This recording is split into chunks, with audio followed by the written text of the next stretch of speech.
Hello, everyone. You'll never guess what my name is. I'm here to talk to you today about game jams. Webster's dictionary defines game jam as not having a definition, but I can tell you one. It's a competition or a festival, a friendly competition sometimes, in which people come together to make a game in a short period of time. Could be 48 hours, could be 3 days, could be a week. My favorite game jam is D.A.N.I.E.L. I like it because it's got a time-honored tradition. They've been doing it for over 20 years.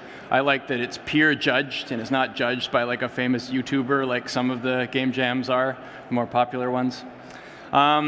Who is D.A.N.I.E.L? Well, actually, it's me. I'm the creator of the D.A.N.I.E.L system, if you can believe it. If you know me, it would be from my bigger commercial games. The first one I released was in 2016, and that was called Pony Island. In 2018, I released The Hex. And in 2021, I released Inscription, which some people here I've found have heard of. And currently, I'm working on a sequel to my first game called Pony Island 2: Panda Circus. That'll be done sometime in 2025 or maybe 2026, hopefully not too much later than that. But before all of that, I made a game called Rainbow Shakes. This wasn't the first game I ever made, but it was the first time I ever did a game jam.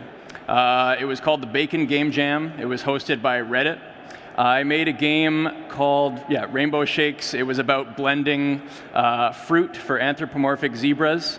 It wasn't really complete. It had no audio, no music.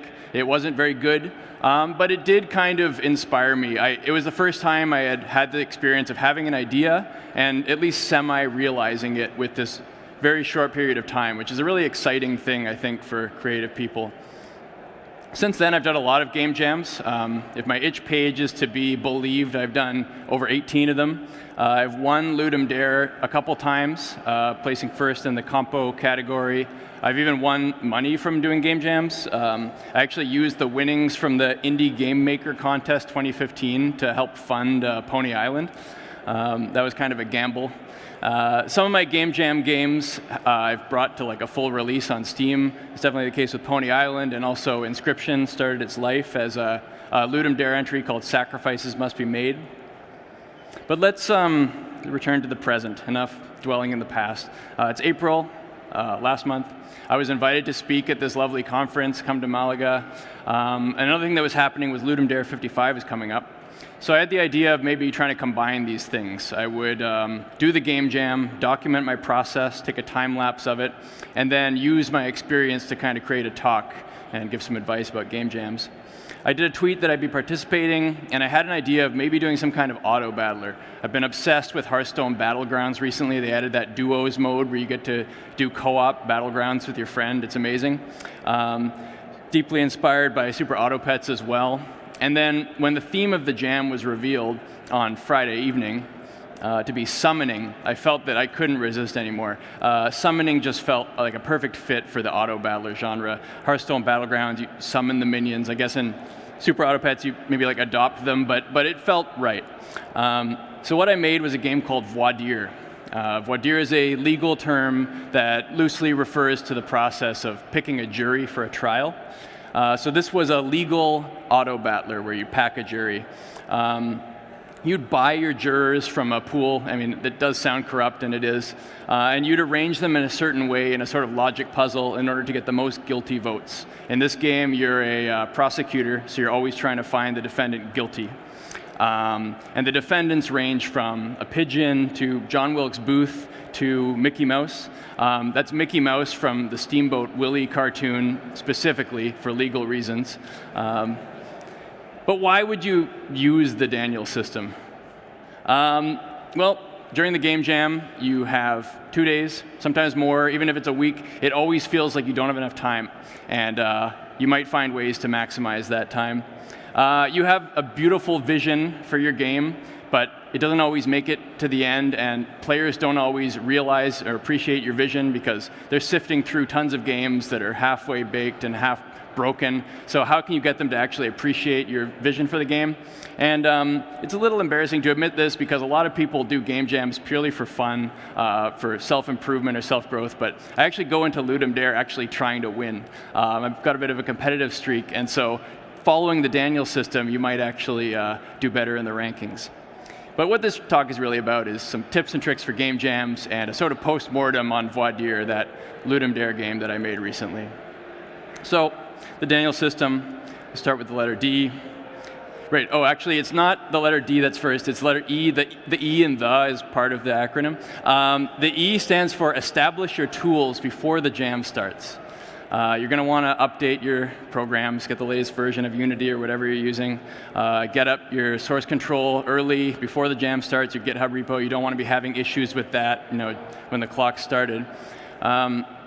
You might want to bring in some scripts into the jam, bring in some code that's sort of generic, that's always useful to have. For me, that's like a tween library. Highly recommend the Surge tween library. I use that in all my game jams. I use it in my commercial games, like heavily in Inscription and Panda Circus and all that. And I have a few go-to animation scripts that I find are extremely useful and very simple. Just simple things like a sine wave movement, just to give a little bit of movement and motion to elements in your scene, even just the background or UI text or anything. Sine wave rotation, scaling. It's a good thing to bring into your project. You might want to have audio scripts just to make the process of playing one-shots or audio loops extremely frictionless and simple. One thing I thought of that I didn't put a slide for was that I brought in a pre-existing color palette for this game jam. And I think that's kind of a great thing to do, just to not even have to think about color when you're designing your art, just grabbing it from a palette. So I used the same palette as I used, and I'm currently using in my main project, Panda Circus. You got to make sure, of course, this is OK with the rules. Ludum Dare allows you to do all this stuff, but check with your game jam before you just start bringing in code before the thing starts. You might get some weird looks. But the goal of all this is that you're only spending time on things that are particular to your game. You're not wasting time during the jam trying to figure out how to render a pixel to the screen. I mean, that's an interesting challenge, but you might want to do a game engine jam if that's what your vibe is. To me, it's about getting an idea and bringing it into reality, an idea for a game. So you're not making a physics system, you're working on gameplay code and music and things that are only specific to your game. OK, so that was the E in the.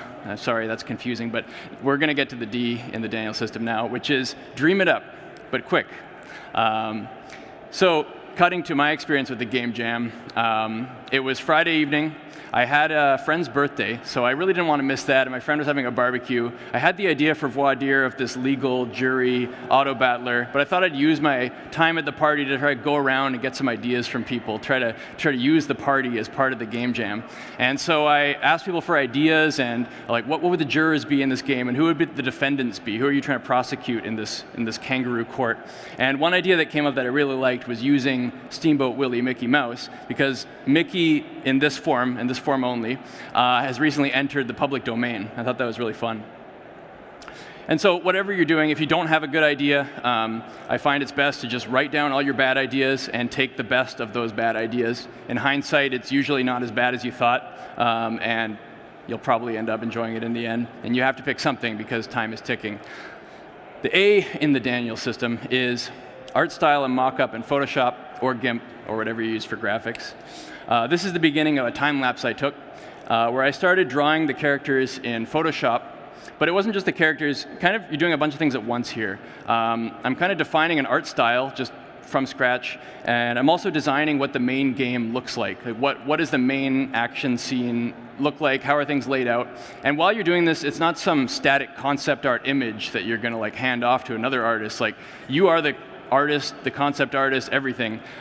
So when you're doing this, you're using layers in Photoshop, and you're making things that you're going to export out of there right when you're happy with it. There's no concept art stage. There's just an art phase that turns into finished assets. But one thing that I realized when I was doing this was that one of the initial ideas I had wasn't quite going to work out. I really like the idea of having 2 rows of jurors. So this would differentiate my game from Hearthstone Battlegrounds or Super Autopets, where there's sort of one lineup that goes from left to right. But I thought it'd be cool if there's 2 rows, and some jurors would only affect other jurors in their row, or maybe they would have a different ability on where they were standing. But I realized I didn't really have enough room to fit that there. I didn't have room to fit their text and name if there was 2 rows, especially with all the other stuff I wanted to pack into this scene. So I kind of started to panic a bit. I didn't really know what the game was yet or exactly how it worked. So I started doing a paper prototype. Started writing things frantically on a piece of paper, cutting up paper, writing down the juror cards, and trying to prototype this thing in real life. And this sort of led me to sort of a learning point, which is that you really can't let one aspect of the game dominate all the others. Like, it shouldn't be a core design of your game dictating everything else, especially in a game jam, but I think this is also true for your bigger long-term projects. You want to allow something like the UI or even your own experience developing the game, you want to allow that to inform the core design. I think definitely in a game jam, you could debate it more for a longer term project. For a great example of this, there was a recent interview with the developer of Balatro, and he was asked why, with the tarot cards in Balatro that let you modify a card in your deck, why are you only allowed to pick from a certain amount of cards and not your entire deck? And his answer was simply that he didn't want to make a UI that showed 52 cards in your deck when you're picking. And in this way, the core design of Balatro was fundamentally altered by a UI decision, but also by the developer's sort of quality of life. And this is totally valid. I think this is a great way to operate. So I proceeded with just one row of jurors, and I continued on my jam. I was still a little confused about where I was going with the game, so I started working on the start screen for the game, because I felt time is ticking. I might not have the design ironed out yet in my head, but at least I can start working on the start screen, make this fancy thing. And I'm just going to take a sip of water while this plays. Oh yeah.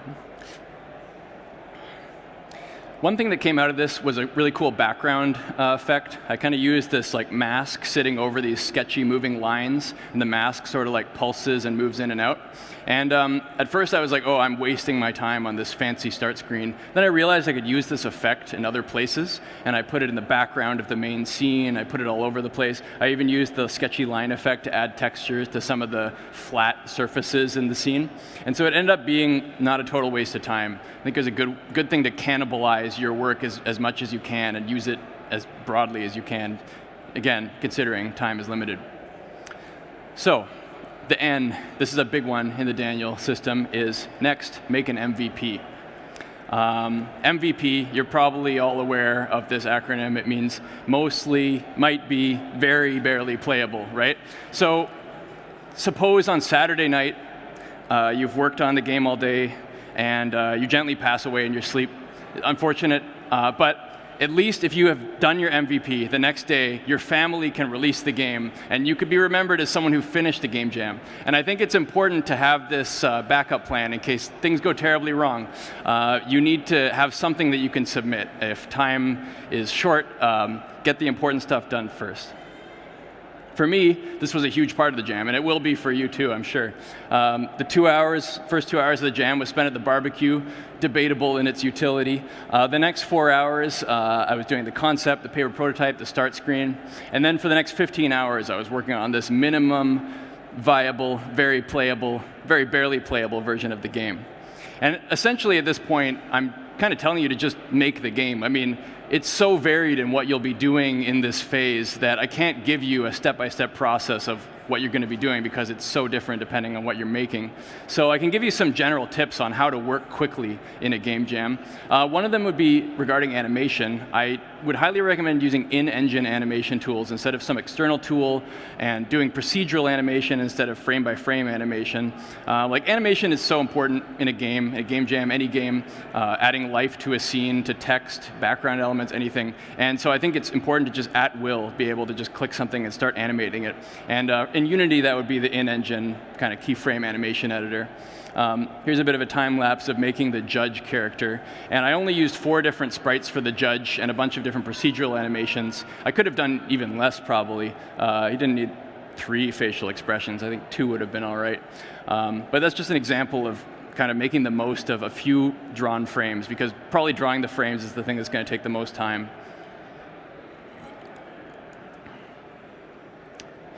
Another thing I recommend, especially for a 2D game, very essentially in a platformer, but a lot of games could put this to work, is to have scalable modular pieces. Much of the main scene in Voir Dire was just composed of these 2 images on the right there, a simple gradient and a bench graphic that could be scaled and moved around. I think it's also important to have background art that can be colored or palette swapped to give variety to levels in a very, very easy way. In my case, for the Mickey Mouse trial, I think it was important that I had this black and white filter on the screen. I mean, just so that level felt different, because I think that in a court where like a guilty verdict means death and you're convicting Mickey Mouse of a mass murder, that should feel different. And as far as audio goes, I really like using these simple audio generators that have a bunch of sliders to tune a sound effect in a certain way. They also have a randomize button where you can just click it and keep clicking it until you get something that sounds good. And then get a bank of a few really reliable one-shot sounds. Add a little bit of pitch variation in the engine to kind of emphasize every player action that you can. For music, I use GarageBand. I have no musical talent myself. I go into GarageBand and I start monkeying around and pressing keys, finding something that sounds even loosely melodic. Sometimes I get even worse and I just find the arpeggiator instrument where you just hold down a button and it makes a nice little arpeggio. And I'm embarrassed to admit that a lot of the music in my game jam is just holding down a button for the arpeggio instrument in GarageBand. Here's a time lapse of working on the audio for the game. I find it's important to get these one-shots and emphasize all the player interactions, any major animation on the screen, having an accompanying audio effect. Just having anything, this might be, I don't know, this might be perceived as insulting to audio designers, but I think having anything at all gets you like 2/3 or 3/4 of the way there, and then the rest of the audio is like making it actually good, provided it's not like a really annoying sound or something. You're definitely going to be using your microphone. I know I used my hands and mouth and paper on the table to make sound effects for this game. I find that pitching them down in Audacity and adding a bit of reverb can take these like super amateur recordings and make them sound halfway decent. So there's some tips for making the MVP. So now if you die in your sleep on Saturday night, you have something to show for it. The I in the D.A.N.I.E.L system it probably does still need more content, right? This is a minimum thing. League of Legends, very impressive game, very great development schedule. They release a new champion every 3 to 4 months. That's super impressive and all. In Voir dire, I released a new juror every 15 minutes. In a period on Sunday, I spent 2 hours making 8 of these guys, and a bit later, I made a few more. I only had a few in the minimum viable version just to prove out the concept, and it could have worked, but for this kind of game, you really need some randomness and variety in the pool of like game components. I'll have a sip while this goes.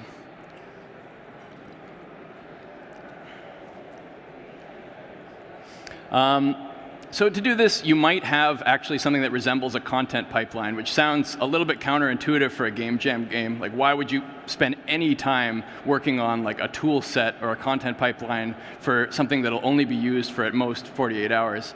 But I think it's valuable. There's some low-hanging fruit here that you could use to make the creation of game content fast. That won't take you much upfront time. In Unity, very simple thing, but just having a data-driven entry system for your game components, if it's a game that kind of works like that, like a card game or this auto battler, just having a simple way to enter data. That's what it looked like to enter a juror for the game, and just using scriptable objects in Unity would be the solution there.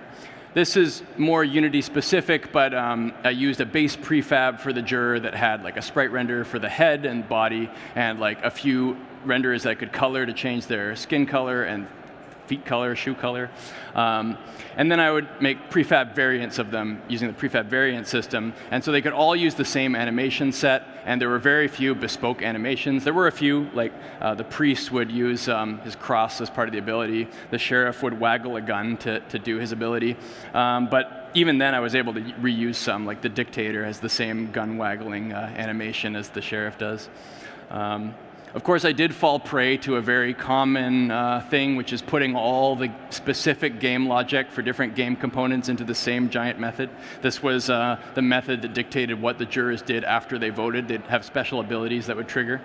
But this is not that uncommon, even in commercial games. As an example, to use Balatro again, you're in good company if you do this, because the developer of Balatro had every single game defined in a multiple thousand line Lua file. So I wouldn't recommend doing this for a long-term project, but it can work clearly. So we're getting further down the line here. We have the E in the D.A.N.I.E.L system. The E stands for end with a definite ending, and also start strong. This is a game jam. the expectations are incredibly low. People don't expect your game to have any story necessarily. They don't expect any lead-in. So anything that you can do here will be perceived like as very valuable, way more than you'd expect for like an indie game on Steam or something. It doesn't have to be like a pre-rendered beautiful cinematic or a fantastic first-person sequence where you enter Rapture. It could just be as simple as a bit of text on a black screen. It's a time-honored technique. It's been done in films. It's been done in games. It's a way to add story to your game with almost no time at all. I did it for Voir Dire. I had these little story segments in between the trials where a mysterious noir figure smoked a cigarette, and you clicked through dialogue. And the code for this is embarrassingly simple. You could even preload this code as part of your scripts that you had before the jam started. I even really doubled down on the screen with text on it by having another scene at the beginning where text scrolled by. And this is even simpler to implement. And then, of course, an ending. Again, the expectations are so low that people in a game jam may not think your game even has an ending. They may think that the ending of the game is that it crashes, or that it's too hard, or that you just give up from boredom. So if you can provide an ending, and I have traditionally mentioned this in the description of the game, which is that there is an ending, so hang in there, people really appreciate that. It doesn't have to be an epic boss battle against the Lord of Cinder, or it doesn't have to be an epic cutscene. Again, it could be a bunch of very simple things to give like a dramatic conclusion to the game. It could be a short music clip where you're holding the arpeggiator in Photoshop really hard, or in GarageBand, sorry. It could be the music cutting out and a few intense lines of dialogue. It could be a really big, just the common enemy, your Goomba, just a really big one, a bunch of really small ones. Different color in the background, honestly. It goes to red. Holy shit. These are all things I've done before and to mixed success, but I think having this dramatic conclusion to your game is really appreciated in a game jam. And also to let them know when the experience is over, going back to the point of they don't know if there even is an ending and they don't know what it is. So to clearly spell out with a thanks for playing or something at the end, I think is really appreciated. Okay, so we're getting down to the wire here. We got the L in the D.A.N.I.E.L system, which stands for look. Even though it's a game jam, you still have to play test it, or at least I recommend doing that. This was the sort of final breakdown of the timeline of my jam. Still making the MVP was the longest step. There's a feverish 2 hours making the audio late Saturday night, early Sunday morning. The story scenes, adding the content, all the other jurors was another big chunk. And it was only in the final 2 hours that I started this phase, where I reached out to some friends and I said, could you please look at this game and just tell me if there's anything horribly wrong with it? This is not the time to watch them play, look over their shoulder, like stroking your chin and like taking notes and trying to determine the best player experience and trying to like watch their every mouse movement to determine the ultimate UX for the game. This is really a way to catch, like a crude filter to catch the most egregious problems, like bugs that crash the game or massive difficulty spikes. Can they get to the end is almost the question you're asking here. You may, of course, get a few bits of feedback that are low-hanging fruit, like I got some feedback that the sound was annoying, some of it was too loud. I got some feedbacks about typos. These are easy things to fix, of course, which is valuable for your playtest. But the biggest feedback I got, the biggest thing that my playtesting found was that Mickey was way too hard. Mickey would put jurors onto the bench that you couldn't get rid of, and that would always vote innocent for Mickey. And the only way to overcome that was with the dictator juror that would waggle his gun and make them reverse their votes. But you couldn't really beat this thing without the dictator. It was kind of ridiculous, so I had to nerf Mickey a little bit. And as sort of a fun anecdote, the creature here that was used as Mickey's juror, this is what happens if you don't sleep enough in a jam. I genuinely looked at this cartoon from the Steamboat Willie Mickey, and I looked at it, and I looked at its horns and its udder, and I wrote horse. And this is a warning. This is what I did. It wasn't a joke. This was earnest. Which brings me to the final letter in the D.A.N.I.E.L system, which is actually the S in system as part of it. And it stands for sleep more than 5 hours. So that's the D.A.N.I.E.L system. Thank you for listening. As we go into the question period, I'll just roll the last bit of the time lapse here. Thank you.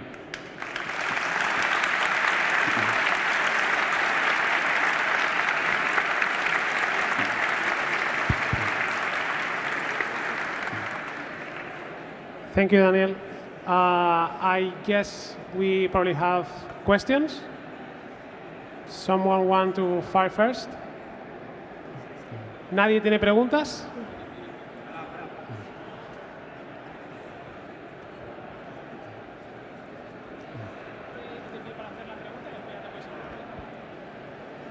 Hi.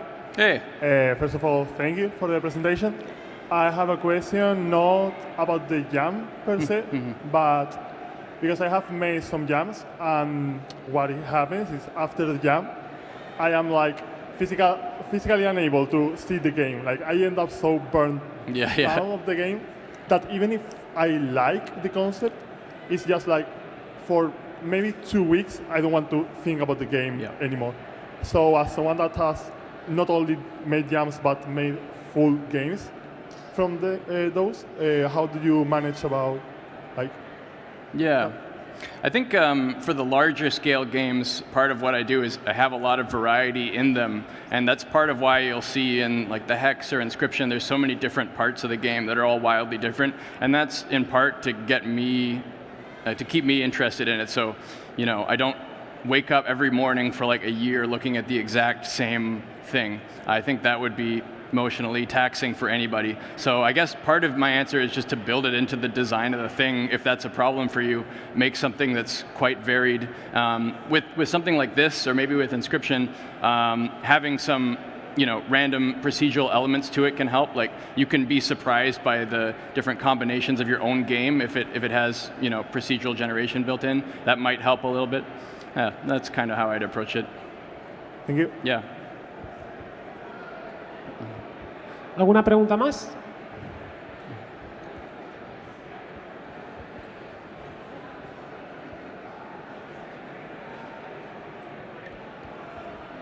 Hi, Daniel. Hey. I wanted to ask mostly about the game jamming. Like, I see that the system really works if you're working a solo project. I wanted to see what would the occasion be if you're working on an idea, like you pick the best worst idea and you're working with a team and someone in the team doesn't really find it that interesting, or maybe the majority of the team doesn't like think it works, or even this also applies maybe as a solo, you just don't think the best worst idea works out. Yeah. Would you say that the best course is to just push through it or start over as soon as possible, or like is there any other alternative? I definitely advise against starting over. I think that's a dangerous trap when you don't have much time. I think in a team you might want to use the power of democracy and like vote on the idea maybe, or maybe give each person a veto if like they really don't like that idea. I have done jams with teams before, and I think that's how we approached it. Yeah, I think that's what I would do. It obviously, with interpersonal dynamics, you got to negotiate that. It's tricky, but I would write down a bunch of ideas and vote on them, I guess. Yeah. Thank you. Looking forward to Pony Island too. Thank you. I thought I saw.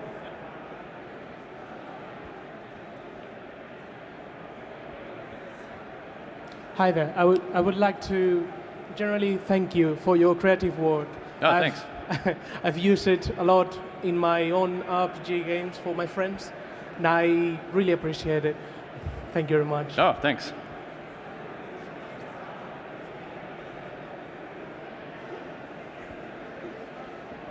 ¿Alguna otra pregunta? Okay.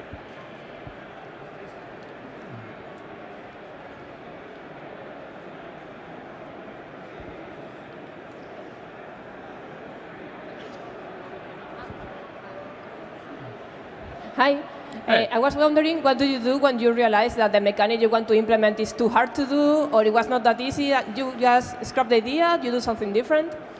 I think part of my method is that I would never scrap the larger scale idea. Like if for some reason, like with this jury game, you could rearrange the jurors, maybe that was really hard to implement for some reason, I would still make the jury game, but I would adapt it to compensate for that. Like that's a totally valid thing. Yeah, sometimes you realize this is too big and I can't take this on in the time provided. And I think you just have to stick with your core idea, your core vision, and adapt it creatively like that. And I guess that goes back to the idea of allowing any part of the game development to weigh on another. So like if the programming is too hard, then the core design needs to change as a result, or other aspects of the game to accommodate it, I think. Okay, Yeah. thank you. I think the other Danny wanted, yes? Hey. Hey. So a question I had is, how did you handle mostly like emotionally in how you organize yourself going from a jam game into a fully commercial version of that game? Yeah. Like when I'm like for instance with like Inscription where I convert it kind of. Yeah.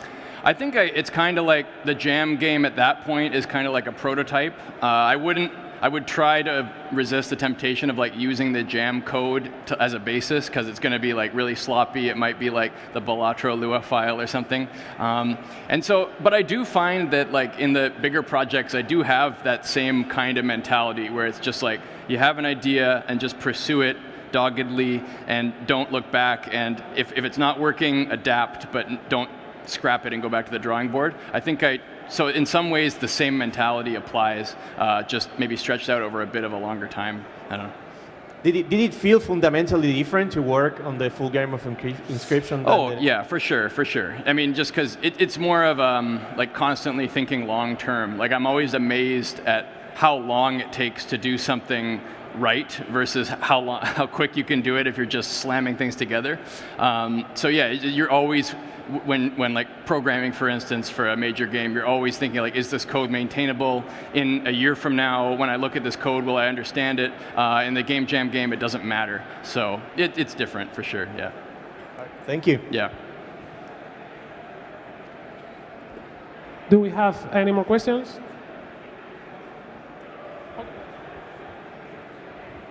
Hi. Hey. Thank you for your talk. Do you ever use, shamefully or not shamefully, game jams as a way to prototype ideas that you already have?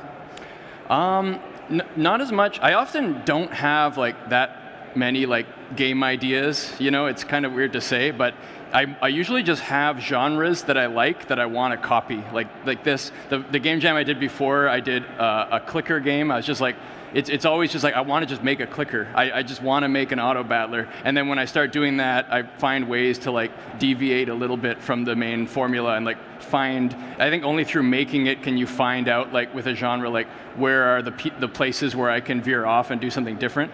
And so yeah, for me, it's like, what do I want to copy? Not really any idea that I have is honestly, yeah. Thank you. Yeah.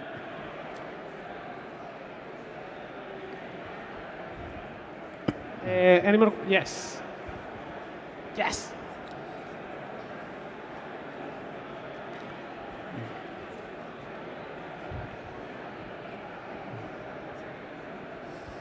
Hi. So I want to ask,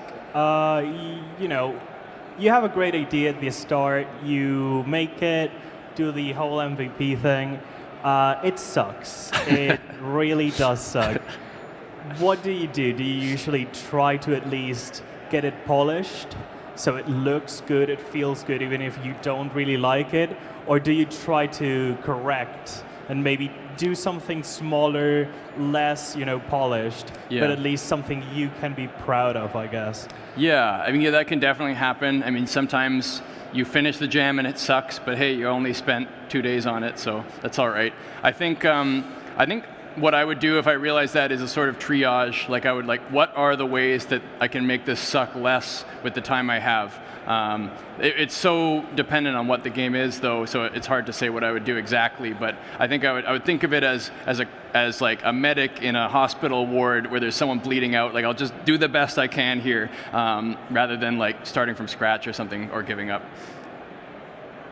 And if I can ask one more, I don't know if that's okay. Okay, he's saying it's fucking perfect. That's amazing.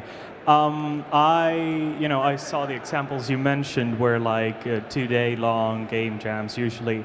Would you say you prefer like longer ones, shorter ones? Do you think there's like a difference in mentality between each type? Yeah, I have done longer ones before. I definitely prefer the 48-hour format. That's why I keep going back to it. I think it's just enough time where, I mean, people have different energy levels. For me, I'm able to like buckle down and work basically that whole time except for like, you know, sleeping and eating. And that's really unhealthy and unsustainable for any longer than 2 days, right? But for 2 days, I can still do it. Ask me in 10 years, maybe not. But so I think I like it for that reason, where I can fully commit to it. And if it was 3 days even, that would start to get a little bit hairy, I think, yeah. Thank you very much. Yeah, thank you. Someone else? More questions?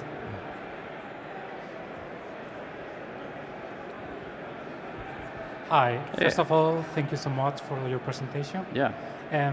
By what I saw in your time lapse, I saw you leave the idea validation to the first and the last part of your time lapse.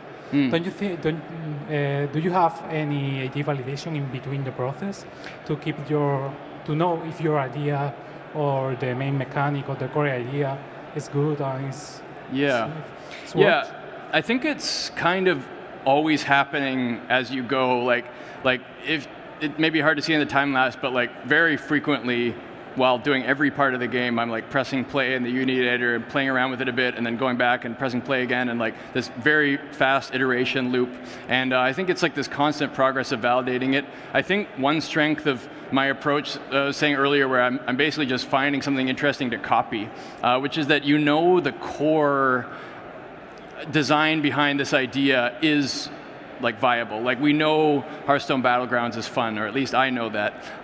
So I can, as I understand the essence of what makes that good, and then let's try to like deviate in ways that don't destroy that essence. I think people who are braver than me, who do like really experimental games where it's never been done before, might have a harder time with this validation. And I think ultimately the nature of that kind of experiment is you don't know, and there's no time to go back. So I really respect people who would do something super unheard of, and then if it doesn't work, so what? That was the point of the experiment.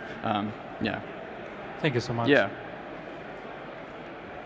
We have time for 2 more questions. But we don't have questions. Yeah, we do have one question. Hi, thank you. Hey. I want a question. In large projects, you know, when you reach that point when your motivation starts to fall off, Yeah. and you need to push yourself to finish your project. Yeah. Do you have the D.A.N.I.E.L system to do that also? I guess that ties in a little bit to that answer I was giving earlier, where like you really want to be thinking, and I guess this ties into 2 different things I was saying. One of the adding variety to the game for your own self-interest, and also allowing certain aspects of the game that you don't traditionally expect to influence others.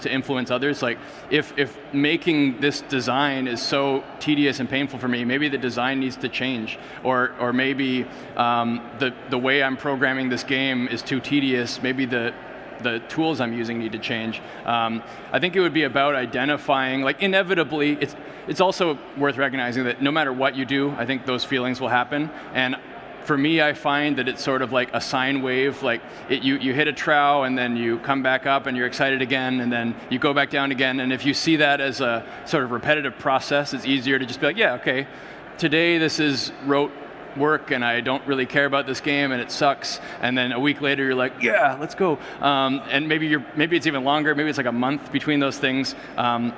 Maybe that's not true for everyone, but if you see it as a repetitive process, that might help. And you just think of today, when I don't feel like working on this, I just need to get through it, because if I take this game to a conference and someone says something really nice about it, I could feel totally different about it. Yeah. Thank you. Yeah. Come on, last question.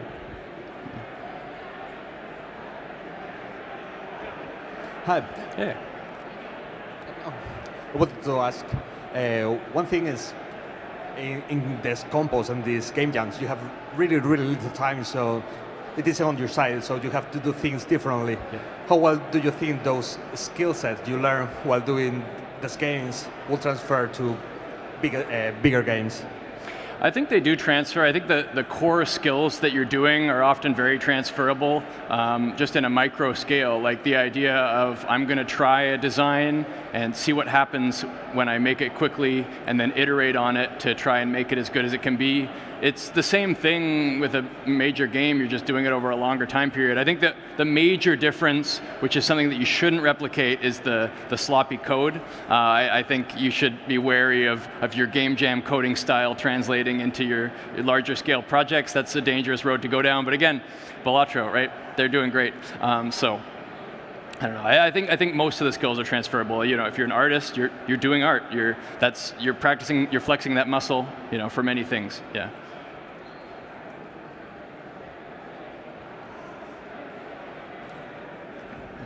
Okay, thank you, Daniel. Thank you.